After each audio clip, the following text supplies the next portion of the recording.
Chocolate ખાવાની ખૂબ જ ઈચ્છા હોય અથવા તો કંઈક ગિફ્ટ જોઈતી હોય અને એના પપ્પા જ્યારે ઘરે આવે ત્યારે એ ગિફ્ટ લઈને આવે તો બાળક કેવું ઠેકડા મારે, તાળીઓ પાડે, એવો અનુભવ આજના સત્સંગમાં આપને થશે।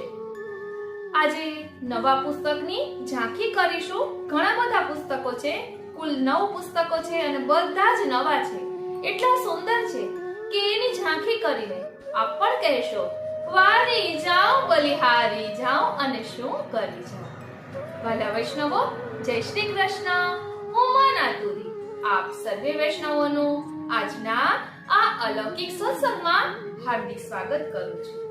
વાલા વૈષ્ણવો, ભરૂચથી પુસ્તક મંગાવ્યા હતા, ખૂબ સુંદર છે, તો ચાલો તેની ઝાંખી કરીએ અને સમજીએ। અને એટલું તો જરૂરથી કહીશ કે આ સત્સંગ ભગવત પ્રેમીઓ માટે, જેને શ્રીનાથજીથી પ્રેમ થઈ ગયો હોય એમના માટે છે, જેને શ્રી મહાપ્રભુજીના ચરણારવિંદનો દ્રઢ આશ્રય હોય એમના માટે છે, જેમને પુષ્ટિ માર્ગમાં સેવા સ્મરણ માટે આતુરતા હોય એમના માટે આ સત્સંગ છે। માટે ચાલો તેની ઝાંખી કરીએ। પહેલું પુસ્તક છે શ્રી વલ્લભ સર્વસ્વ। આપ ઝાંખી કરી શકો છો। આ સચિત્ર પુસ્તક છે। આપણો વારસો, આપણી પુષ્ટિ કલા, સંસ્કૃતિ તે દ્વારા નવપલ્લવિત બનીએ અને બનાવીએ। ખૂબ જ સુંદર પુસ્તક છે।